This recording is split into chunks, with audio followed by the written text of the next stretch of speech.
everyone, and welcome to Wpumc News, the first in a series of broadcasts on the state of the church. I am Doug Scroggin, your moderator and chair of the One Leadership Council. While we have regular communication at church-wide charge conferences and the e-news, we want to make sure that we're broadly communicating issues that affect the church. Today we'll be discussing an important and serious topic, the operating budget.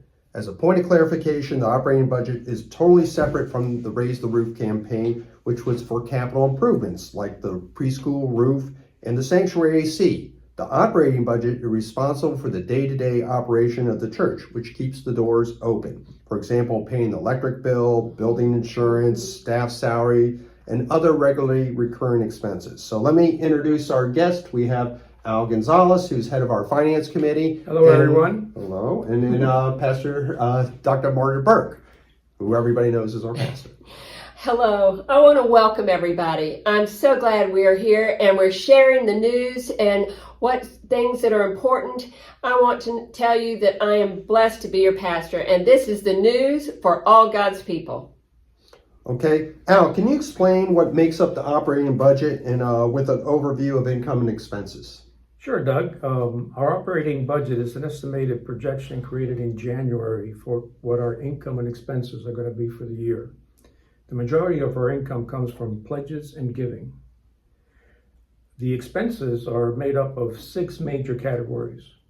1 is the mortgage, 2 is trustees, 3 is ministry leadership teams, 4 is staff, 5 is administration, and 6 is apportionments.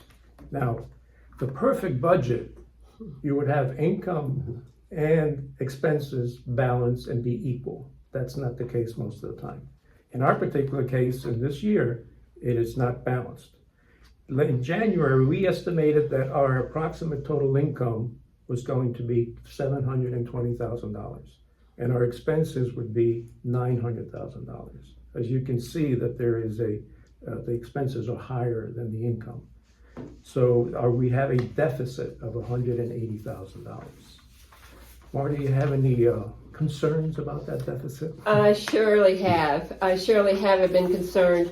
Not only in what we're doing now is sharing and trying to be upfront and transparent, because we need each one of you. We have worked in the last quarter as we've looked at the budget and income and expenses, that we have worked on doing grant writing and also fundraising, and that we're looking at just using our designated funds, so that as a staff and administration.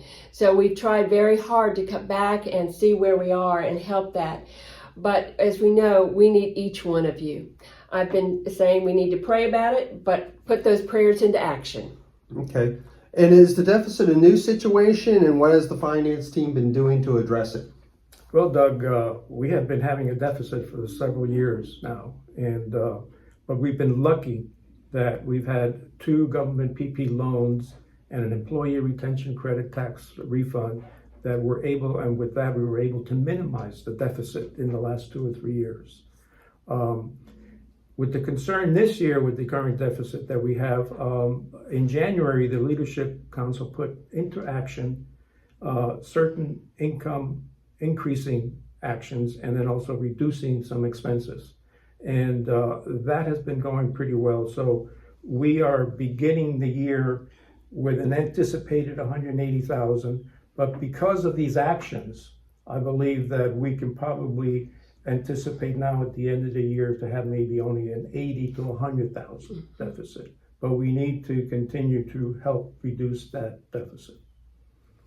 Marta, would you like to discuss any actions that further actions that we might be doing? Yes. I just want to begin by thanking those that have been and made pledges and gifts to the church. We have 143 people right now that have pledged to this year's budget.